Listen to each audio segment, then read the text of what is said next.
आज हम बात कर रहे हैं एक ऐसे मुद्दे के ऊपर जो धीरे धीरे हर उम्र के लोगों को प्रभावित कर रहा है। जी हाँ, मैं बात कर रहा हूँ घुटनों के दर्द की।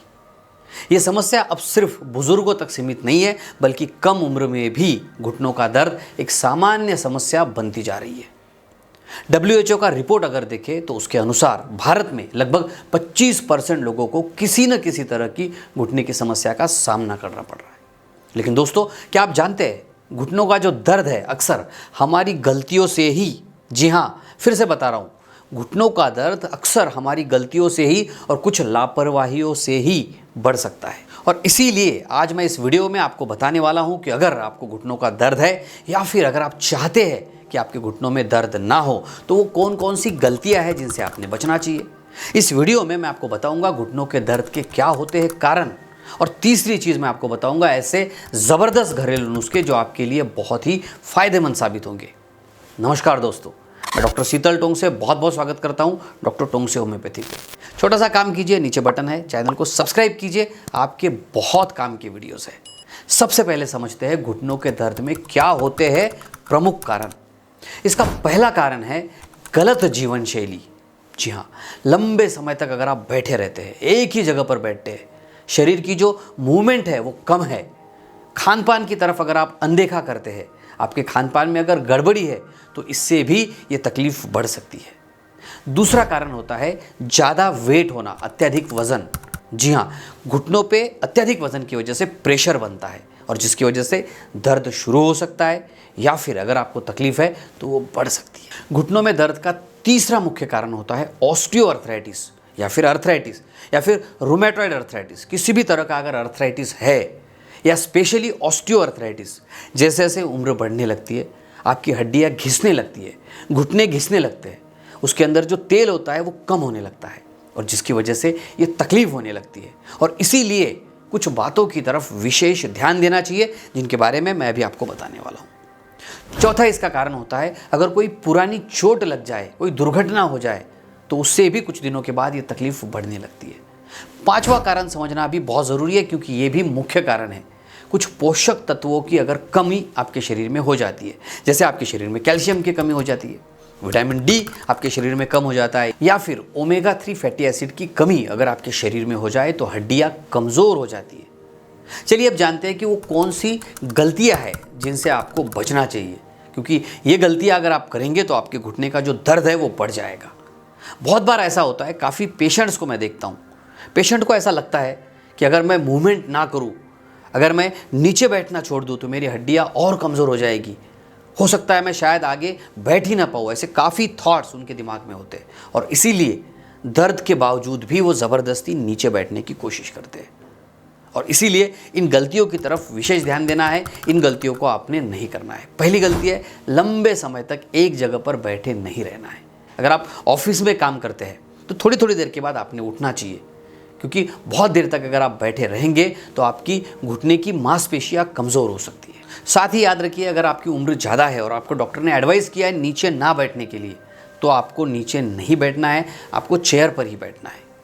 दूसरी गलती जो आपने नहीं करनी है वो है अचानक कोई भी भारी सामान उठाना।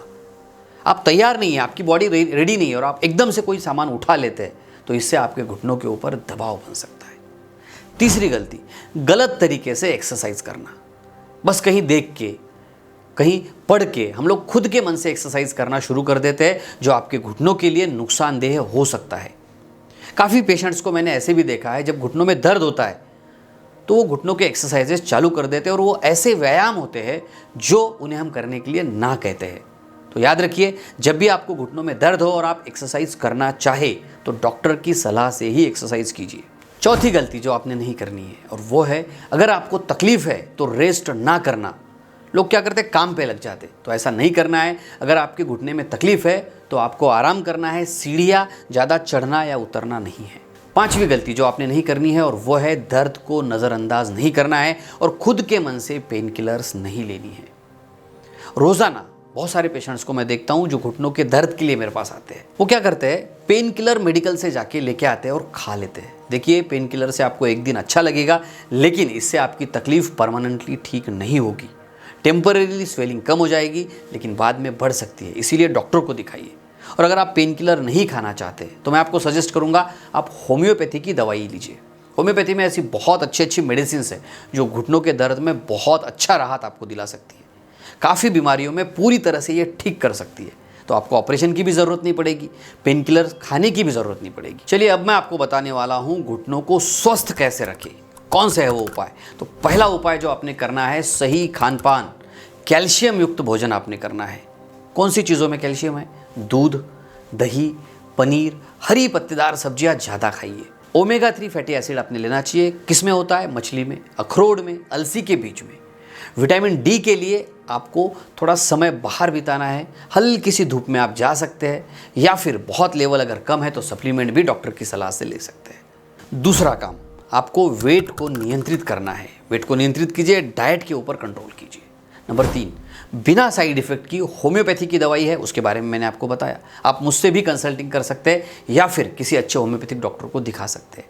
मेरा व्हाट्सएप नंबर नीचे दिया है, आप व्हाट्सएप कीजिए, कॉल कीजिए।